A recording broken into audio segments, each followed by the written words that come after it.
कचऱ्याचे व्यवस्थापन करा. जिल्हाधिकारी यांच्याकडे निवेदनाद्वारे आझाद समाज पार्टी काशीरामचे जिल्हाध्यक्ष आनंद धुळे यांची मागणी. हिंगोली. आज दिनांक 10 जून वार मंगळवार रोजीच्या दुपारी 2 वाजता हिंगोली शहरातील कचरा व्यवस्थापन करण्यात यावा यासह विविध मागण्यांचे निवेदन स्वतःला कचरा बांधून देण्यात आले आहे. सर्व आज आम्ही एक कचरा आंदोलन या माध्यमातून हिंगोलीकरांचं लक्ष वेधण्यासाठी हा आंदोलन तयार केलेला आहे, आज काढत आहे. आणि या आंदोलनाची काय गरज आहे की हिंगोलीकरांना स्वतः डोळ्यात कचरा दिसत नाही, यामुळे मी स्वतः कचऱ्याचं रूप धारण करून हिंगोलीकरांना कचरा दाखवण्याचा प्रयत्न करत आहे. मग हिंगोलीकर हे जन्मापासून तर मृत्यूपर्यंत झाल्यानंतरही कचऱ्यात राहणार का, हा माझा सवाल हिंगोलीकरांना आहे.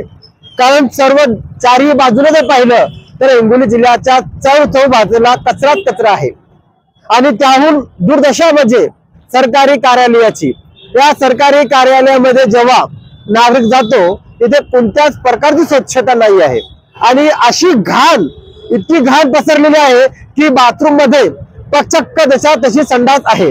मग अशा प्रकारचं सरकारी कार्यालय, त्याहून दुर्दशा म्हणजे जे कार्यालय जिल्हा दंडाधिकारी कार्यालय, जिल्हाधिकारी कार्यालय, तहसील हे हिंगोली जिल्ह्याचं नेतृत्व करतात.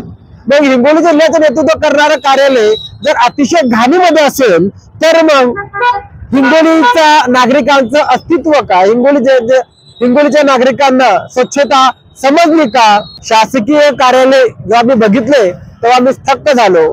मग जर असे कार्यालय घाण असेल तर मग नागरिकांना न्याय मिळेल का, मग नागरिकांना संरक्षण मिळेल का? ज्या प्रकारे हिंगोली जिल्ह्यामध्ये फक्त नावाला गुटखा बंदी आहे, नावाला मटका बंदी आहे, नावाला दारू बंदी आहे, हे सगळं नावाला आहे आणि सगळं सर्रास चालू आहे. मग अशा वेळेस नागरिक ही शांत का? प्रत्येक नागरिकाला, प्रत्येक आई वडिलांना आपल्या मुलाचं भविष्य हे चांगलं व्हायला हवं. माझं नाव सचिन गणेश ढगे.